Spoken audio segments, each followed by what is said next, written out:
Es mag hier im Studio der ARD Applaus geben, nur ist diese Politik abgewählt worden. Ich kann es ja nicht ändern. Ich meine, Sie haben die Wahl verloren.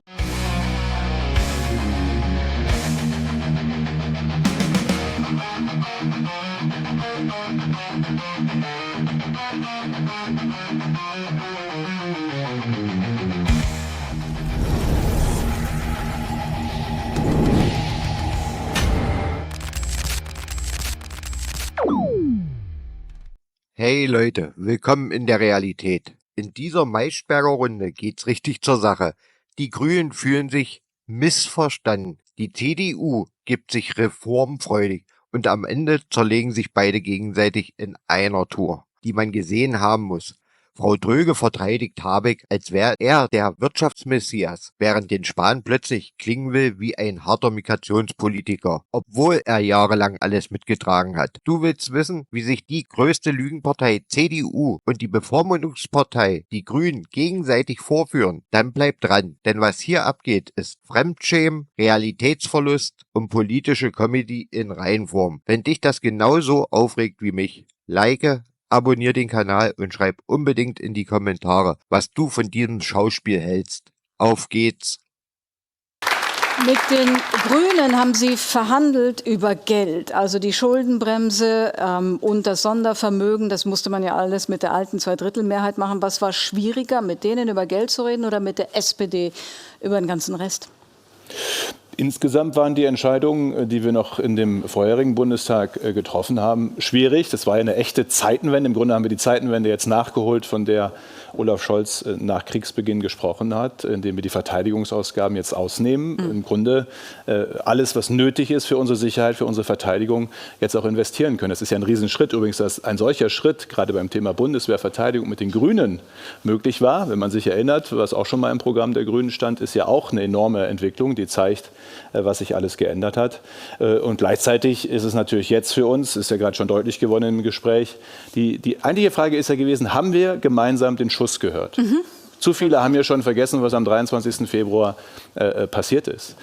Mit einem Ergebnis für die extreme Rechte und im Übrigen auch die extreme Linke, die jetzt, dass er zeigt, wie viel Vertrauen verloren gegangen ist. Und trotzdem, dass wir die wenigst beliebte Bundesregierung aller Zeiten hatten, haben wir als Oppositionspartei, ja, ein gutes Ergebnis, aber nicht so gut, wie wir uns eigentlich gewünscht hätten. Ja. Und also ist die Frage, haben wir gemeinsam verstanden? Stand am Anfang unserer Gespräche. Und wenn ich das Ergebnis sehe, wo wir jetzt sind mit dem Koalitionsvertrag, würde ich sagen, ja, wir haben verstanden, wir wollen die Wende bei der Migration, wir wollen für Wachstum sorgen. Das war zwar nicht ganz und das war, doch, es war schwierig. Es war ohne Zweifel schwierig. Die einen kommen aus der Regierung, wir aus der Opposition. Aber es hat funktioniert. Mit den Grünen war 3-4 Tage über ein konkretes, wichtiges, sehr großes Projekt reden. Das war jetzt ein Gesamtkunstwerk. Und Sie haben denen so viel Geld quasi in die Kasse gespült, dass eigentlich nichts mehr schiefgehen kann. Sie sind damals mit der Ampel mit Euphorie gestartet. Wir haben die Selfies gesehen, die großen Erwartungen, die starten ja eher ernst und so ein bisschen zurückhaltend. Ist es eigentlich besser, so ein bisschen mit ein bisschen angezogener Handbremse zu starten, als Sie es damals mit der Ampel gemacht haben? Aus meiner Sicht nicht, weil das, was die Ampel geschafft hat, das war tatsächlich auch ein großer Schritt nach vorne und das war ein Plan für die Zukunft dieses Landes. Und wenn ich mir angucke, was CDU und SPD jetzt miteinander verabredet haben, dann ist das all in all ziemlich zäh und grau. Also die haben sich auf ganz viele sehr wurschtelige Kompromisse miteinander verständigt und an relevanten Stellen, beispielsweise Klimaschutz, da hätte ich ja gedacht, CDU und SPD machen Stillstand. Aber die gehen jetzt große Schritte zurück. Die bauen wirklich Klimaschutz in Deutschland ab. Die sagen den jungen Leuten, eure Zukunft ist uns komplett egal. Das ist das, worauf die sich jetzt miteinander verständigt haben. Und ich hätte mir ein bisschen mehr Mut zur Zukunft, ein bisschen mehr Aufbruch, ein bisschen mehr Verantwortung für dieses Land gewünscht. Das Regieren danach schwierig wird. So ist immer so. Aber wenigstens am Anfang mal zu versuchen, einen Blick nach vorne zu richten, das wäre schon der Job gewesen. Jetzt habe ich das verstanden, was Sie heute gepostet haben. Also die Grünen-Fraktion hat gepostet ein Bild, das muss man wahrscheinlich erklären. Man sieht Friedrich Merz und da steht, die 90er haben angerufen, sie wollen ihre Politik zurück. Finde ich das ganz gut getroffen, oder? Ja. Also das meinen Sie, es ist ein Rückschritt? Ja, es ist an relevanten Stellen ein Rückschritt, insbesondere im Bereich des Klimaschutzes. Aber wenn man sich andere Themenfelder anschaut, dann auch. Und das ist das große Problem, was wir jetzt mit dieser Koalition haben werden. Die beste Entscheidung, die die treffen konnten, liegt schon hinter denen. Das war die Grundgesetzänderung, das war die Reform der Schuldenbremse. Und was jetzt kommt, das ist an vielen Stellen einfach nur ein verwaltendes Status quo oder ein Rückschritt. Also ich würde zuerst einmal sagen, mit der Entscheidung, Grundgesetz, Verteidigung, uns verteidigungsfähig zu machen, hat Friedrich Merz als Kanzler, bevor er gewählt worden ist, schon mehr geschafft als mancher Kanzler in seiner ganzen Amtszeit. Mit der alten Mehrheit im Bundestag. Ja, aber es ist vereinbart worden unter seiner Führung. Und zum Zweiten, ich muss jetzt mal eins sagen, bei aller Wertschätzung, Frau Dröge, das Land ist im 3. Jahr in der Rezession. Genau. Die unbeliebteste Bundesregierung, die wir je hatten. Wir sind abgemeldet in Europa und auf der Welt. Ich meine, Sie haben es jetzt 4 Jahre, nicht mal, knappe, gute 3 Jahre versucht. Wir sind noch nicht mal gestartet. Also geben Sie uns wenigstens mal, lassen Sie uns mal anfangen einfach, bevor Sie schon wieder alles zerreißen.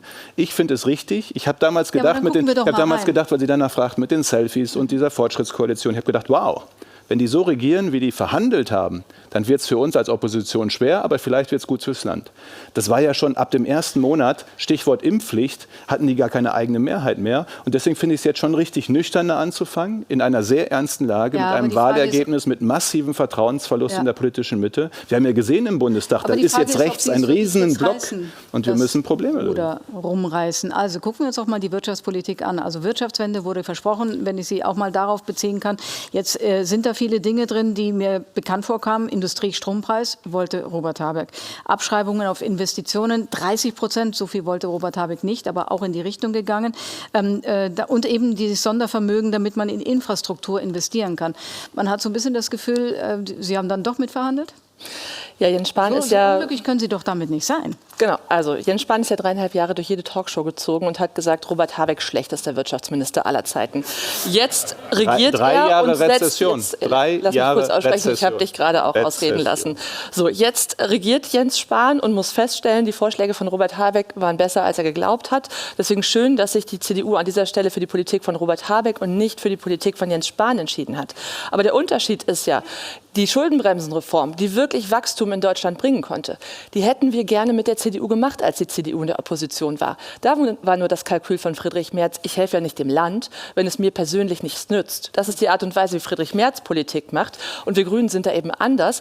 Wir sagen, ja, fürs Land ist es wichtig, die Schuldenbremse zu reformieren, um die Wirtschaft aus der Krise zu holen. Und selbst wenn wir gerade selbst nicht regieren, machen wir das. Und das unterscheidet uns an der Stelle von der CDU. Bitte. Das ist der Punkt. Und das Zweite ist, Sie müssten ja eigentlich hier sitzen und tief traurig sein. Duzen oder siezen Sie sich jetzt? Wir sitzen uns jetzt. So. Weil in der letzten Talkshow, als wir hier miteinander saßen, November. da hat Jens Spahn gesagt, das Wichtigste fürs Land ist es, den Atomausstieg rückgängig zu machen, für die Energiepreise und so weiter. Wir haben die ganze Zeit gesagt, Unfugkampagne, sinnlos. Jetzt sitzen Sie hier, das Wort Atom kommt zum Glück nicht mal in diesem Koalitionsvertrag vor. Aber auch an dieser Stelle ein ganzes Stück weniger Jens Spahn und mehr Robert Habeck, das war gut. Im Klimaschutz allerdings wickeln die alles ab, was wir geschafft haben. Und das ist verantwortungslos. Herr Spahn. Also ich bin... Ja. Robert Habeck oder die Grünen es mag hier im Studio der ARD Applaus geben, nur ist diese Politik abgewählt worden. Ich kann es ja nicht ändern. Ich meine, Sie haben die Wahl verloren. Ja, aber die Frage war, ob die Grünen an der Stelle einfach recht hatten. Ich nehme es einfach auf. Ich bin etwas beeindruckt davon, wie man nach so einer Wahlniederlage hier schon wieder sitzt und die werdende Regierung so kritisiert. So, jetzt zurück, zu dem Punkt. Was das Land, womit? Mit zum Das Problem Beispiel ist doch, Frage Robert, der Schulden für Infrastruktur. das Problem, erstens mal, wir haben mit dieser Ampelregierung, der Rot-Grün, die noch im Amt ist, beim Sondervermögen für die Bundeswehr Verantwortung für Deutschland. Ja, wir haben mit ihnen Schulden gemacht. Frau Dröge hat ja darauf hingewiesen, dass es quasi während der Ampelregierung eben nicht passierte. Das war der Punkt, den würde ich Ihnen gerne doch weitergeben. Die Wirtschaft. Ja, es muss verbunden sein, das haben wir immer gesagt, und das ist das, was wir jetzt mit diesem Koalitionsvertrag, mit dieser neuen Regierung machen, mit Wettbewerbsfähigkeit. Wir senken die Steuern, wir schaffen Bürokratie ab, wie selten eine Regierung zuvor, und zwar ganz konkret. Wir schaffen Beauftragte ab, Statistikmoratorium. Wir werden das deutsche Lieferkettengesetz aufheben, das steht da drin. Die Bonpflicht fällt weg, das Heizungsgesetz schaffen wir ab. Wir werden die Energiekosten runterbringen, das Energieangebot ausweiten. Also ja, Schulden für die Infrastruktur, für Investitionen, aber wir haben immer gesagt, und so war auch die Reihenfolge auch immer gedacht, es muss kommen mit Wettbewerbsfähigkeit, mit strukturellen Reformen. Und das Bemerkenswerte ist, und das ist der Unterschied zwischen Rot und Grün, diese SPD Auch die Gewerkschaften wollen ja mit uns zusammen, dass Deutschland Industrieland bleibt. Da ist schon ein entscheidender Unterschied. Der Fokus gerade, der Hauptfokus des Landes und der Menschen ist, wie kriegen wir die Wirtschaft wieder ans Wachsen, wie kriegen wir Jobs in Deutschland und sichern sie in der Industrie und wie begrenzen wir Migration, illegale Migration und stabilisieren die Gesellschaft. Das sind die beiden Hauptthemen und für die haben wir eine Antwort. Und Sie sagen, damit wird das dann passieren. Wir hatten vorher geredet darüber, dass die Rentenpläne nicht konkret sind, dass da keine große Reform ist. Stattdessen eben hat sich doch dann die CSU auch noch durchgesetzt mit dem, was sie sagte, Mütterrente, Rente mit 63 bleibt. Sind Sie damit einverstanden, Frau Dröge? Mich hat eine Journalistin vor der Wahl gefragt, ob jetzt mit der CDU nach der Wahl die großen Reformen im Bereich von Rente und Krankenversicherung gelingen würden. Und Lassen Sie mich gelacht. sagen, Sie haben Nein gesagt. Ich habe gelacht, weil ich gesagt habe, die haben ja noch nicht mal ein Konzept. Die haben ja noch nicht mal sich getraut, das Thema im Wahlkampf überhaupt anzusprechen.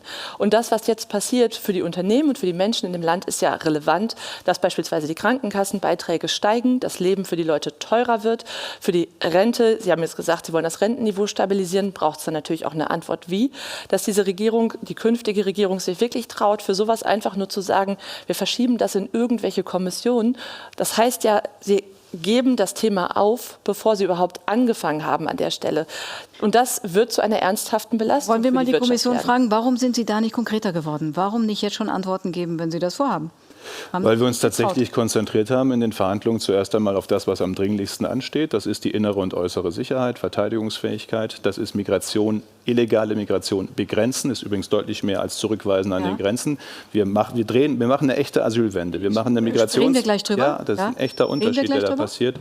Dem Land Wachstum zu geben, Jobs zu geben, wieder Zuversicht. Und Das sind die die Rente Hauptthemen. haben Sie nicht geschafft in dieser Zeit. Wissen Sie, ich war ja mal Gesundheitsminister. Ja, wir erinnern uns. Ja, es war teuer für Deutschland. Ja, wissen Sie, ja, ist alles okay. Aber es war eine Zeit, ich will ja nicht viel sagen, aber wenn ich so regiert hätte wie in den letzten 3 Jahren, würde ich vielleicht mal Dann schauen. So, gäb's unabhängig davon Aber hatten wir ich fasse wir zusammen. damals, Also mit nein, anderen Frau Worten, Maischberger, der wir entscheidende schaffen Punkt das ist, wir jetzt hatten noch Wachstum. nicht. Wir hatten Deswegen. Wachstum. Ja. Wir hatten Wachstum und wir hatten soziale Sicherungssysteme, die stabil waren. Wir hatten in der Gesundheit, in der Pflege, in der Rente in den 10er Jahren Überschüsse. Warum? Aber die Frage war, warum Sie jetzt die Rentenreform nicht ich wollte Ihnen sofort gerade die angehen. Antwort geben, weil Wachstum die Voraussetzung ist. Wachstum. Also bevor wir kein Wachstum haben, kann man keine Rentenreform Doch, kann man machen. schon, aber die Voraussetzung dafür, dass die sozialen Sicherungssysteme in einer älter werdenden Gesellschaft stabil bleiben können, ist wirtschaftliches Wachstum. Das ist das Dringlichste. Der zweite Schritt ist, ja, es sind Reformen notwendig, das steht außer Frage. Sie stehen nicht in diesem Vertrag. Nein, sie stehen nicht in diesem Vertrag, weil tatsächlich, wir brauchen sowas wie vor 20 Jahren. Ich weiß nicht, ob sich einige erinnern, Herzog-Kommission, Rürup-Kommission miteinander grundsätzlich hinschauen. Man muss anerkennen, Ulla Schmidt, SPD-Sozialministerin, hat damals wirkliche Sozialreformen gemacht. Also Sie sowas braucht es wieder. Sie versprechen, das kommt in dieser Legislatur. Muss, weil die Beiträge steigen so stark. Dann gucken wir dann darüber. Das meinte ich mit dem Durchwurschteln an der Stelle. Also die zentralen Fragen einfach nicht zu beantworten. Und das zum Start, das ist das Problem an der Stelle. Und im Dann gehen wir Bereich aber trotzdem noch mal auf ein anderes Feld, das ja eben auch genannt wurde von Herrn Spahn und das wichtig zu sein scheint. Also die Migration, wir zitieren einmal oder wir zeigen das, was Markus Söder heute gesagt hat dazu. Er war über das, was da gefunden wurde als Kompromiss oder als Richtung, nicht Kompromiss, sehr zufrieden. Das ist wieder ein Zurück wie vor 2015. Diese vielen Jahre der Unsicherheit, die sind vorbei. Wir sagen auch ganz klar in unserem Koalitionsvertrag, Deutschland ist und bleibt ein Einwanderungsland. So, würden Sie das so interpretieren, Frau Dröge? Tatsächlich geht diese Koalition mit dem, was sie tut, auf die Situation zurück, bevor 2015 diese große Zahl an Flüchtlingen nach Deutschland kam? Nein, das tut sie nicht. Das ist eine Mischung aus sinnlosen Härten, die jetzt beschlossen wurden. Also beispielsweise Maßnahmen, die sich ganz gezielt auf legale Zugangswege konzentrieren. Das sind wenige Menschen, die sicher nach Deutschland kommen können, über die Vereinten Nationen, das Aufnahmeprogramm aus Afghanistan, Maßnahmen, die sich an Frauen und Kinder gerichtet haben, damit die nicht diesen lebensgefährlichen Fluchtweg gehen mussten, nicht auf die Boote, um im Mittelmeer zu ertrinken. Solche Programme streichen sie jetzt. Das waren wenige Menschen, die zu uns gekommen sind, die einen sicheren Weg hatten. Also völlig unnötige, unmenschliche Härte an der Stelle. Und auf der anderen Seite Maßnahmen, die der Wirtschaft schaden, beispielsweise die Möglichkeit, die Staatsangehörigkeit zu bekommen für Leute, die hier arbeiten und Steuern zahlen, machen sie wieder schwieriger in einer Zeit, wo Deutschland einen hohen Fachkräftemangel hat. Und das Dritte sind dann schädliche Symbolmaßnahmen wie die Idee, jetzt die deutschen Grenzen schließen zu wollen. In einer Zeit, in der Donald Trump die Welt mit einem Handelskrieg überzieht, ist jetzt die Idee einer neuen Bundesregierung, ausgerechnet den europäischen Binnenmarkt kaputt zu machen, indem man die deutschen Grenzen zu unseren Nachbarn schließt und die LKWs in die Staus schickt und die Pendler in die Staus schickt. Das ist wirtschaftspolitische Unvernunft, die sie da miteinander beschließen, die nichts in der Sache bringt, außer unserer Wirtschaft zu schaden. Die Frage ist, ob die Grenzen tatsächlich so geschlossen werden, weil Lars Klingbeil hat es ein bisschen anders noch, es klingt noch nicht so, als ob das wirklich passieren würde. Wir haben in den letzten 10 Jahren pro Jahr eine Großstadt an illegaler Migration aufgenommen. Wir sind ja kein Einwanderungsland, wir sind ein Einreiseland. Man reist ein und bleibt und hat ab Tag 1 Sozialleistungsanspruch. Und wir können das noch so weitermachen, Frau Dröge, 5 Jahre, 10 Jahre, dann ist die extreme Rechte vielleicht mal bei 40 und 50%. Diese Politik, die Sie schildern, hat keine Mehrheit. Ich halte sie auch in der Sache für falsch. Ein Land sollte wissen, wer, warum die Staatsgrenzen übertritt. Und deswegen, ja, werden wir illegale Migration beenden. Wir werden wieder Kontrolle haben. Beenden.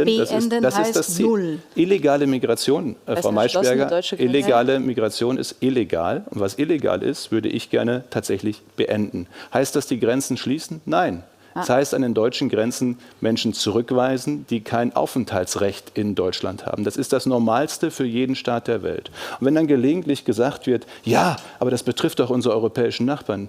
Ja, das stimmt, aber es funktioniert doch nicht auf Dauer, dass Deutschland in der Mitte des Kontinentes alle Probleme Europas löst, indem alle zu uns kommen. Wenn ich in Athen bin, dort mit Regierungsvertretern spreche, sagen die zu mir, das ist euer Problem, die wollen alle zu euch. Das funktioniert so nicht mehr. Es hat keine Akzeptanz, es funktioniert in den Schulen nicht, in den Kitas nicht, es funktioniert auf den Straßen, an den Hauptbahnhöfen nicht. Und deswegen, und da bin ich sehr dankbar, dass wir das mit der SPD haben einigen können, deswegen werden wir eine echte Migrationswende machen. Ja, eine andere Politik, und es ist gerade angesprochen worden. Schauen Sie sich die Wahlergebnisse im Ruhrgebiet, Sie sich die Wahlergebnisse im Ruhrgebiet an. Wir haben Stimmen verloren, ja, an die extreme Rechte, die SPD aber auch. Und deswegen geht es auch um das Überleben unserer beiden Parteien, dass wir dieses Problem Das würde ich gerne an Sie zurückspielen, denn das Argument, dass ein Thema ist, das offensichtlich die AfD stark macht, wenn es nicht gelöst ist, das hat ja Jens Spahn auch gerade angebracht. Nehmen Sie das ernst, gerade wenn Sie die neuesten Umfragen sehen, die die AfD fast oder gleich auf mit der CDU sehen? Ich finde es brandgefährlich, was Jens Spahn da macht. Und ich weiß ja, dass ihr Kurs ist, die CDU auch immer weiter nach rechts zu verschieben, dass sie auch eine Faszination hatten für die Politik von Donald Trump. Das haben sie auch hier in dieser Sendung gesagt. Aber wenn die CDU es nicht schafft, eine Haltelinie in der Migrationspolitik zur AfD zu formulieren und zu sagen, ich lasse mich nicht immer weiter treiben von der AfD, dann geht die CDU am Ende den Weg, den die konservative Partei in Großbritannien gegangen ist. Das endet dann im Brexit beispielsweise. Dann geht die CDU am Ende einen Weg, der sich an der Republikanischen Partei in den USA orientiert. Und es gibt viele Menschen in der CDU, die wollen das nicht. Aber ihr Kurs, dieses Problem immer weiter so zu machen, dass es unlösbar wird, in ihren Formulierungen, die CDU ohne Haltelinie in der Migrationspolitik zur AfD zu formulieren, die ist aus meiner Sicht das Problem. Wir brauchen eine konservative Partei, die erklärt, wo sie stehen bleibt, die erklärt, wo es einen Unterschied macht, die CDU zu wählen, die erklärt, dass Migration ein Thema ist, das wir regeln können als Politik, die gleichzeitig auch einsteht für Humanität und die für einen funktionierenden europäischen Binnenmarkt einsteht. Das ist am Ende die Zukunft Europas, die Zukunft des Friedens in Europa, dass die europäischen Länder miteinander zusammenarbeiten, dass sie nicht zurückgehen in Nationalstaaten, sondern die Grundidee haben, wir können Probleme miteinander lösen. Und das ist mit der europäischen Asylreform gelungen, dass man miteinander gesagt hat, wir alle als europäische Staaten lösen das Problem gemeinsam. Und wenn Deutschland anfängt, seine Grenzen zu schließen zu seinen europäischen Nachbarn, verabschiedet sich Deutschland aus der europäischen Solidarität, dann schließen alle europäischen Länder die Grenzen zueinander, dann ist die europäische Asylpolitik am Ende und damit ein Grundgedanke der europäischen Zusammenarbeit kaputt. Das beenden Sie dann an der Stelle. Europäische Asylpolitik, ja. Wissen Sie, das sind immer diese Stichwörter und dann nicken erstmal alle. Du hast noch mal eine Sekunde mal überlegen. Ja. Heißt die europäische Asylpolitik, dass am Ende alle illegalen Migranten Europas in Deutschland ankommen? Das ist ja nicht so. Das ist eine falsche Behauptung. Darf ich mal auch einen Satz zu Ende? Ich habe relativ lang. Heißt das faktisch, dass alle illegalen Migranten, die Europa erreichen, nach Deutschland kommen können, einen Asylantrag stellen, ab Tag 1 Sozialleistungen haben, wie es in anderen Ländern auf der Welt es nicht gibt. Ich sage noch einmal, Sie können das 5 oder 10 Jahre so weitermachen. Das stimmt einfach nicht, Dann werden Sie erzählen. jegliche Akzeptanz für jegliche Migration verloren haben. Ich will nur mal feststellen, Ihre Partei hat nicht zuletzt wegen der Migrationspolitik vor wenigen Wochen eine Wahl verloren. Auch das ist falsch. Unsere Partei hat unter anderem wegen unserer Position in der Migrationspolitik eine Wahl gewonnen. Im Deutschen Bundestag ist falsch. Ja, Sie können nicht im deutschen Fernsehen sitzen und so viele Unwahrheiten hintereinander Also das Wahlergebnis habe ich jetzt erzählen. erträumt. Sie haben nicht verloren im Wahlergebnis und wir haben nicht gewonnen. Also Sie können sich fragen, ob unter 30% für die CDU ein gutes Ergebnis ist. Das machen Sie mit sich selbst aus und ob Sie es wegen der Migrationspolitik Also Sie haben die Wahl eigentlich gewonnen und wir haben jetzt uns einfach die Regierung geschnappt. Ich möchte mit Ihnen einmal in der Sache über die Asylpolitik reden, weil Sie eine ganze Reihe von Unwahrheiten hier behauptet haben. Nämlich? Europäische Asylpolitik heißt nicht, dass alle Geflüchteten einfach so nach Deutschland kommen, Das ist sondern aber eine faktisch. gemeinsame, auch das passiert ja in Europa nicht. Also Sie können nicht einfach Dinge behaupten, die man nachgucken kann, die einfach widerlegbar sind, sondern europäische Asylpolitik heißt, die Einigung heißt, dass die europäischen Länder, die an den Außengrenzen liegen, gucken, wer kommt zu uns und dann es einen gemeinsamen europäischen Verteilschlüssel gibt, der die Geflüchteten gerecht auf die europäischen Länder verteilt. Für alle europäischen Länder gilt er an der Stelle. Und die einzige Lösung, die wir in Europa haben, ist auch gemeinsame Verantwortung zu übernehmen. Weil Ihr Ansatz ist doch, dass die europäischen Außenstaaten, die zufällig die Situation haben, dass sie an den Außengrenzen sind, mit diesem Problem alleine gelassen werden sollen. Und warum sollte eine Giorgia Meloni in Italien sagen, ich mache das als Italien für den Rest der Europäischen Union alleine, weil Deutschland keinen Bock auf Zusammenarbeit hat? Erstens mal geht es darum, die europäische Außengrenze zu sichern. Sie ist nicht sicher. Die Botschaft, ich erreiche irgendwie Europa, kann bleiben und suche mir das Land aus, in das ich gehe. Diese Botschaft muss beendet werden. Sonst überfordern wir Europa und sonst liefern wir über Europa übrigens der extremen Rechten aus. Schauen Sie nach Frankreich, in die Niederlande, nach Österreich. Warum gewinnt die extreme Rechte, leider jetzt auch in Deutschland, so an Zustimmung? Wegen zu oft gescheiterter Migration, illegaler Migration, vor allem aus einem bestimmten Kulturraum. Und Sie können das weiterhin verleugnen. Das können Sie machen. Den Weg können Sie weiterhin gehen.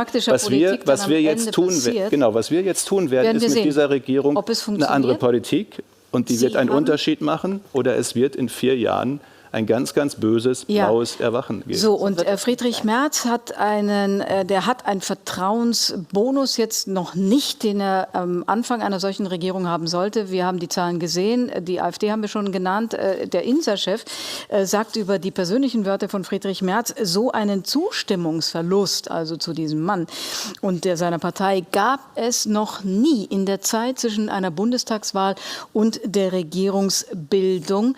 Das heißt, Friedrich Merz muss Vertrauen zurückgewinnen. Oder es ist so, dass diese Hypothek mit ihm 4 Jahre durchs Land geht. Es ist offenkundig so, er muss Vertrauen zurückgewinnen. Er hat ja selbst gesagt vor kurzem, er ist mit der Glaubwürdigkeit sehr in Kredit gegangen, mit der Entscheidung zum Sondervermögen und zur Schuldenbremse. Und insofern, geht es darum, Vertrauen zurückzugewinnen in der Regierung, anders zu regieren und dadurch Vertrauen zurückzugewinnen in die Regierung. Und Vertrauen, das ist wie in einer Beziehung, kriegt man ja weniger durch Reden und mehr durch Taten. Wir müssen jetzt einfach einen Unterschied machen. Und Sie müssen ab und zu mal mit den Grünen vielleicht wieder was tun, weil immer dann, wenn es zum Beispiel an die Grundgesetzänderung geht, und da sind ja schon ein paar Vorhaben, zum Beispiel die Schuldenbremse reformieren, geht ja dann nur, wenn die Grünen wieder zustimmen. Wie wollen Sie sich verhalten? Wie viel Kredit geben Sie dieser Regierung? Also mein Grundsatz ist, dass ich mich anders verhalte als Friedrich Merz. Und das heißt, ich werde in der Sache zustimmen, wenn es richtig ist. Und wenn Sie was Falsches machen, dann gibt es ziemlich harte Kritik. So, Sie duzen sich, haben Sie gesagt. Vielleicht wissen Sie etwas, was wir nicht wissen und was er uns nicht sagen wird. Was wird er denn in der neuen Regierung, Frau Dröge? Herr Spahn? Das muss er selber beantworten. Beantworten Sie es? Warten Sie es ab. Wir haben jetzt heute erstmal den Koalitionsvertrag vorgestellt. Aber Sie wollen uns nicht sagen, dass Sie darüber noch gar nicht geredet haben innerhalb der Partei. Und ich habe nur auf heute Abend gewartet, um das mit Ihnen noch mal zu erörtern. Ich finde auch, die Reihenfolge muss doch stimmen. Wir müssen doch erstmal in der Sache was Gutes liefern. Aber das haben wir heute. Sie sind drin. Ich bin guter Laune. Okay. Weil wir heute was schauen Sie doch aufs Wahlergebnis. Es war doch nicht selbstverständlich, dass wir es schaffen, in dieser Zeit mit den Themen, die das Land gerade beschäftigen, eine Grundgesetzänderung zu machen, einen Koalitionsvertrag zu haben, mit der SPD zu regieren. Und wer was, wann, wo, wie macht, werden Sie bald erfahren. Das glauben Sie ihm, ne? Dass wir bald erfahren, was er wird, bestimmt. Und dass er jetzt noch nicht weiß, dass er es wird? Das wird er selber besser beurteilen können als ich. Okay, wir warten es ab und danken für den Moment heute. Jens Spahn, Katharina Drüge, vielen herzlichen Dank. Danke.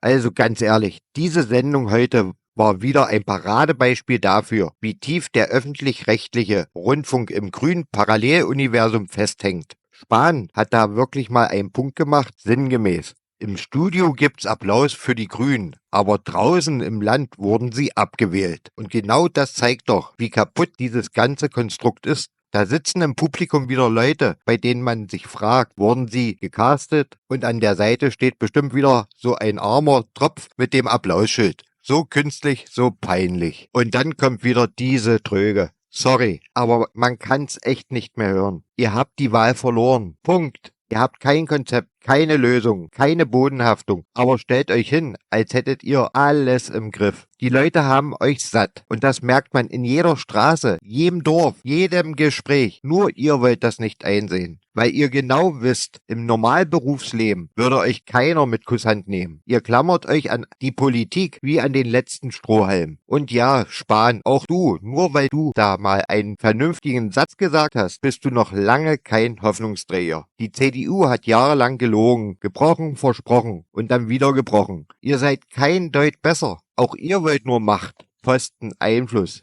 Egal, ob ihr Ahnung habt oder nicht. Hauptsache wichtig wirken. Hauptsache durchwinken, was Brüssel oder Washington diktiert. Am Ende bleibt das Gefühl, diese ganze Blase verkauft das Land. Und wir, die Menschen, die hier leben, arbeiten, zahlen. Wir sind euch nur Mittel zum Zweck. Steuerzahler, Stimmvieh, Klatschmasse. Aber ihr irrt euch gewaltig, wenn ihr denkt, dass das so ewig weitergeht. Danke fürs Zuschauen. Wenn dir diese ehrliche Reaktion gefallen hat, dann lass gerne ein Like da.